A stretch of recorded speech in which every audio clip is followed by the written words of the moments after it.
से अपने सहयोगी डीडी शर्मा के साथ मैं डॉक्टर मुस्किन राव आए चलते हैं भाजपा के वरिष्ठ नेता राजकुमार राजू से बात करते हैं आगे की रणनीति पर। ये चुनाव जो आने वाला है 2022 का।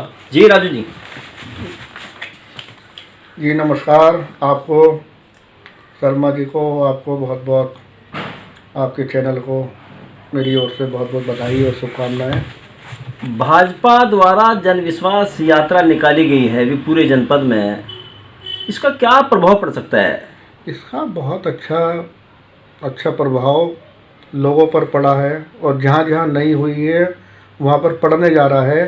सीधे बड़े बड़े नेता आम जनता से दूर खड़े हुए व्यक्ति से सीधे संपर्क कर रहे हैं, सीधे मिल रहे हैं, उनकी समस्याओं का निवारण कर रहे हैं।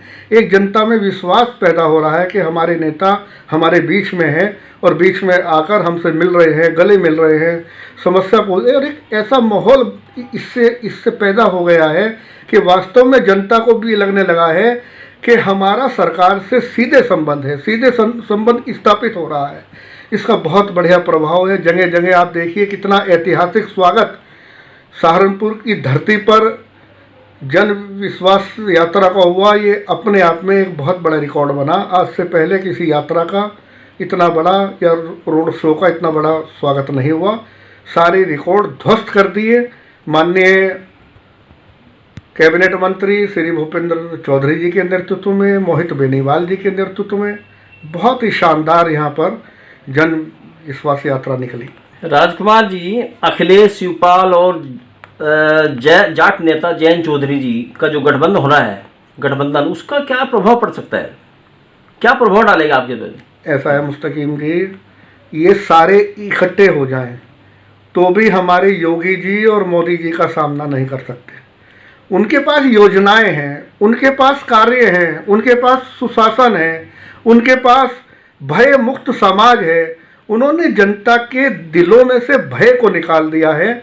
लोग ये सारे इकट्ठे विपक्षी दल हो जाए, इनके पास ना कोई कार्यक्रम है, ना कोई योजना है, ना ही कोई इनके पास करने को है।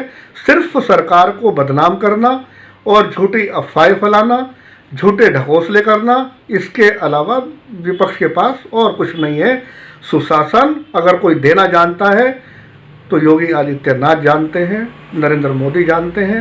भारतीय जनता पार्टी के नेतृत्व में उत्तर प्रदेश के माननीय मुख्यमंत्री योगी जी और भारत के प्रधानमंत्री माननीय मोदी जी बहुत सुंदर कार्य कर रहे हैं और देश का नेतृत्व कर रहे हैं। राजकुमार जी, अभी हाल ही में मोदी जी द्वारा किसान बिल वापस लिए गए, इसको आप क्या कहेंगे, किस रूप में देख रहे हैं? देखिए, माननीय मोदी जी देश के प्रधानमंत्री हैं, वो इस देश के नेता हैं।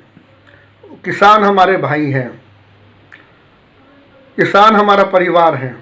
अगर परिवार के किसी व्यक्ति को कोई उसके सामने समस्या है, कोई बात उसे अच्छी नहीं लग रही है, तो गार्जियन का कर्तव्य बैठता है, फर्ज बैठता है कि वो उसको ज़बरदस्ती ना उन पे लागू करे।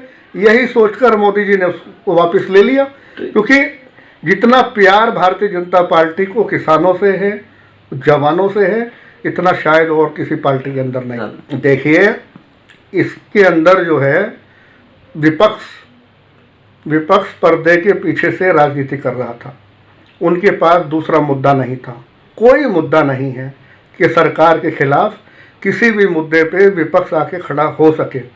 उन्होंने इन किसान भाइयों को, भोले भाले किसान भाइयों को टारगेट बनाकर इनके पीछे राजनीति करी, इनको अन्न भिजवाया, सामग्री भिजवाई, ज़बरदस्ती बॉर्डरों पे लगवाया और इनको भड़काकर उन्होंने दिल्ली पे एक चढ़ाई कर दी। इसके पीछे आपको पता है अपना कांग्रेस का, सपा का, बसपा के, इन लोगों के हाथ किसान भाइयों को बरगलाया गया। एक व्यक्ति ने सिर्फ किसानों के नाम पे राजनीति करके अपने आप को चमकाने के लिए ये सब किया। अगर कोई हिंदुस्तान के अंदर किसानों का हितैषी है तो माननीय प्रधानमंत्री मोदी जी हैं, हमारे उत्तर प्रदेश के मुख्यमंत्री योगी जी हैं। उन्होंने किसानों को अपने दिल में रखा, अपने दिमाग में रखा, अपने आँखों पे रखा कि हमारे भाई हैं किसान। यही सोचकर भारत के प्रधानमंत्री ने किसान बिल वापस लिया। आज जनता महंगाई को लेकर बड़ी त्रस्त है। देखिए, ये बहुत बड़ी बात है कि कोरोना नामक महामारी से हमारे देश की अर्थव्यवस्था, हमारे देश की क्या पूरी दुनिया की अर्थव्यवस्था जो है पूरी त्रस्त हो गई थी। पर जितना कंट्रोल भारत के प्रधानमंत्री मोदी जी के नेतृत्व में हुआ, गरीबों को राशन बंटवाए गए, अन्न बंटवाए गए, उन्हें भोजन की उनकी व्यवस्था की गई, तो कोरोना के कारण थोड़ा बहुत जितना भी फर्क पड़ा वो हुआ। पर अब वो सारा सरकार ने अपना मैनेज कर लिया है। आज हमारी अर्थव्यवस्था पटरी पर है, हमारा देश बहुत अच्छे ढंग से चल रहा है। राजकुमार जी, पार्टी ने आपको मौका दिया 2022 के चुनाव में, तो क्या स्थिति रहेगी, क्या आंकड़े आपके? देखिए, मैं तो पार्टी का सिपाही हूँ। जहाँ मुझे मेरी पार्टी मेरे नेता तैनात करेंगे, मैं वहीं मुस्तैदी के साथ कार्य करूँगा और ये अपनी ओर से कोशिश करूँगा कि जो भी जिम्मेदारी मुझे पार्टी दे मैं उसको बहुत अच्छे ढंग से निभाऊँ और पार्टी का एक मजबूत सैनिक के रूप में, जैसे सेना का एक नौजवान, एक सैनिक सीमा पे खड़े होकर कार्य करता है, मैं भी अपनी पार्टी के लिए ऐसे ही कार्य करूँ। आपके संभावित प्रत्याशी भाजपा नेता राजकुमार राजू जी जो चर्चा कर रहे थे मानव आवाज़ से,